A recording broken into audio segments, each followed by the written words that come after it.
আগে আমাদের বিডিও অফিসেও মানে ব্লক অফিসেও কিন্তু এই ধরনের একটা ক্যাম্প আমরা ওনাদের সহায়তায় করেছি।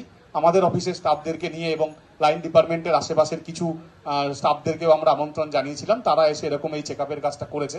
ওনারা এরকম পর্যায়ক্রমে বিভিন্ন অফিসে ঘুরে ঘুরে এটা করছেন, সেটার জন্য তাদেরকেও ধন্যবাদ। আপনারা জানেন যে ওনারা আমাদের যে গভর্নমেন্ট হেলথ স্কিম সেই স্কিমেরও মধ্যেও আছেন, ওনারা ওখানেও পরিষেবা দিয়ে থাকেন। খুব ভালো ব্যাপার, সেই জন্য ওনাদের সবাইকেও ধন্যবাদ এই অংশগ্রহণ করবার জন্য।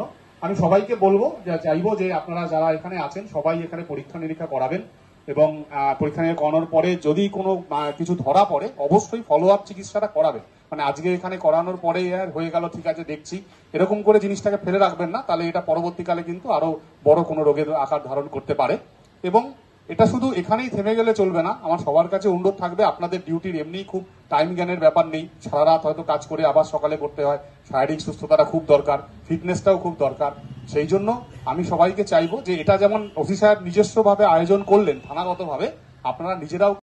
আমরা বরণ করে নিলাম মাননীয় বিধায়ক সাহেবকে। সেই সঙ্গে আপনার কোনোটাই কাজে আসবে না, কিন্তু সৌভাগ্য বলুন দুর্ভাগ্য বলুন আমরা এমন একটি কাজের সাথে যুক্ত যে আমরা আমাদের শরীরকে সবথেকে অবহেলা এবং অবজ্ঞা করি, যার ফলে ভিতরে ভিতরে অনেক সময় অনেকে অনেক রকম সমস্যায় বা অসুখে ভুগতে থাকেন, যেটা জানা যায় না। কখন জানা যায়? যখন অ্যাডভান্স স্টেজ চলে আসে, অর্থাৎ সেই সময় আর কিছু করার থাকে না সাময়িক কিছু চিকিৎসা ছাড়া।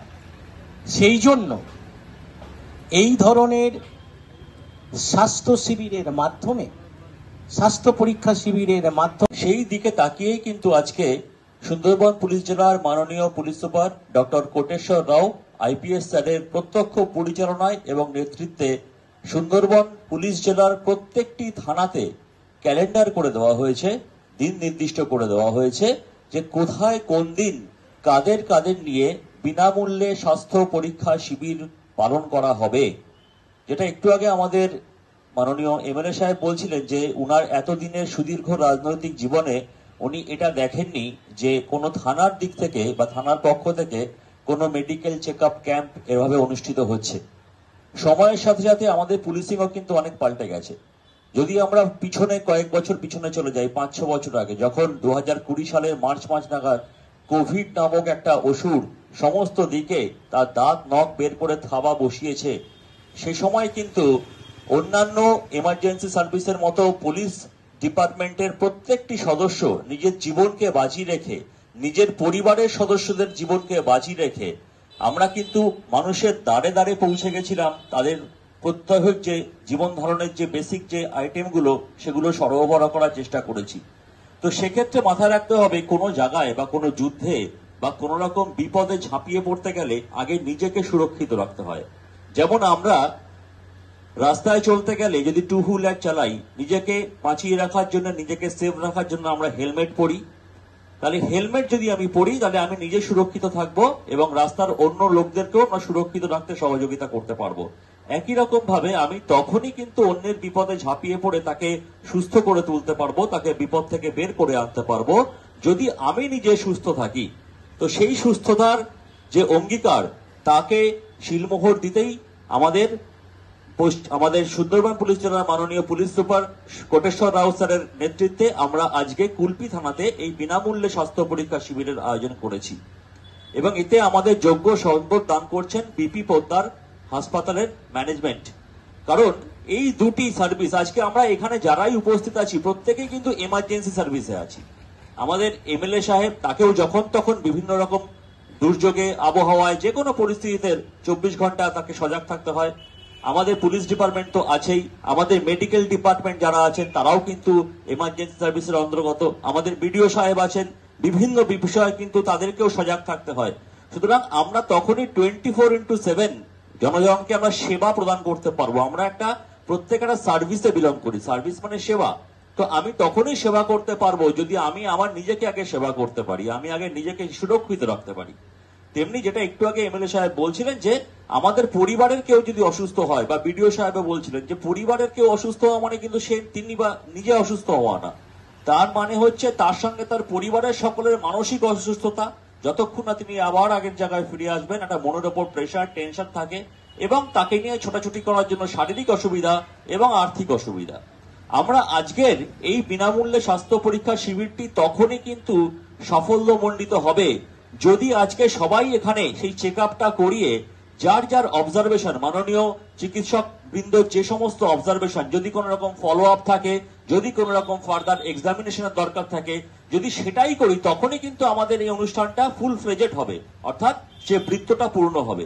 যদি আমরা একটা হাফ ডান কেকের মতো শুধু আজকে একটা চেক আপ করলাম, চেক আপ করিয়ে চলে গেলাম, পরবর্তী ফলো আপ করলাম না, একটা সামান্য ফোড়াকে যদি আমি আজকে অবহেলা করি, কেউ বলতে পারবে না আগামীতে সেটা টিউমার হয়ে আমাদের একটা বড় পীড়ার কারণ হয়ে উঠবে, সেটা বিট মানসিক, বিট শারীরিক বা অর্থনৈতিক। সুতরাং আমরা কেউ চাই না আমরা কোনো বড় রোগ ভোগের শিকার হই। সুতরাং আমি সবার কাছে আহ্বান করব, যেভাবে আমাদের সুন্দরবন পুলিশ জেলার প্রত্যেকটি থানা এলাকাতে, আপনাদের পার্শ্ববর্তী থানা এলাকাতেও খুব শিগগিরই হবে, এরকম ভাবে সমস্ত থানা এলাকাতে হবে, তো যে যেখানে পারবেন চেষ্টা করবেন সেখান থেকে তার বিনামূল্যে স্বাস্থ্য পরীক্ষার যে সুবিধা, সেই সুবিধাটাকে গ্রহণ করতে। সেই সুবিধা গ্রহণ করে যদি আমরা এবং আমার পরিবার সবাইকে সুস্থ রাখতে পারি, তবেই কিন্তু আমাদের এই উদ্যোগ সফল হবে। আরেকটি কথা না বলে পারছি না যে পশ্চিমবঙ্গের মাননীয় মুখ্যমন্ত্রী শ্রীমতী মমতা বন্দ্যোপাধ্যায়ের মস্তিষ্ক প্রসূত যে উৎসর্গ পরিকল্পনা, এই উৎসর্গ পরিকল্পনার অধীনে আপনারা জানেন যে পশ্চিমবঙ্গের যতগুলো থানা আছে প্রত্যেকটি থানায় কিন্তু ক্যালেন্ডার ভিত্তিক বছরে একবার করে রক্তদান শিবির করা হয়। আপনারা জানেন যে গ্রীষ্মকালীন সংকট এবং আসন্ন যে দুর্গাপূজা এবং তার পরবর্তী 12 মাসে 13 পার্বণে যে সমস্ত পূজা বা অনুষ্ঠান হয়, সে সময় একটা অত্যন্ত রক্ত সংকটের সৃষ্টি হয়। সেই রক্ত সংকট থেকে আমরা আমাদের সমাজকে, আমাদের জীবনকে মুক্ত করতে পারি তখনই যখন আমরা স্বেচ্ছায় রক্তদান শিবিরে অংশগ্রহণ করব। এই জন্য আমি পশ্চিমবঙ্গ সরকারের মাননীয় মুখ্যমন্ত্রী শ্রীমতী মমতা বন্দ্যোপাধ্যায়ের এই যে মস্তিষ্ক প্রসূত রক্তদান শিবিরগুলো আগামীতে অনুষ্ঠিত হবে, আমি সবাইকে আহ্বান করব যার যার সাধ্যমতো সেখানে যদি রক্তদান করতে পারি, তবে আমার নিজের জীবনও যেমন বাঁচবে, আমি আমার পরিবার এবং আমার সমাজের জীবনকে বাঁচাতে পারবো। যদি যে সমাজে আমি বাস করছি, যে সমাজে আমি থাকছি, সেই সমাজকে যদি আমি সুস্থ রাখতে পারি, সেই সুস্থতার ভাগিদার বা অংশীদার কিন্তু আমিও হব। এই বলে আমি আবারও বার্তা দিচ্ছি যে আজকের এই অনুষ্ঠানে যে সমস্ত সুফল বা যে সমস্ত সুবিধা, এই সুবিধাটা আপনারা লাভ করুন এবং আপনি এবং আপনার পরিবার সকলে সুস্থ থাকুন। এই বলে আমি সবাইকে যথাযথ আবারও সম্মাননা জ্ঞাপন করছি এবং আজকের অনুষ্ঠানে সর্বাঙ্গ সুন্দরতা কামনা করছি। সবাই ভালো থাকবেন, সুস্থ থাকবেন। নমস্কার।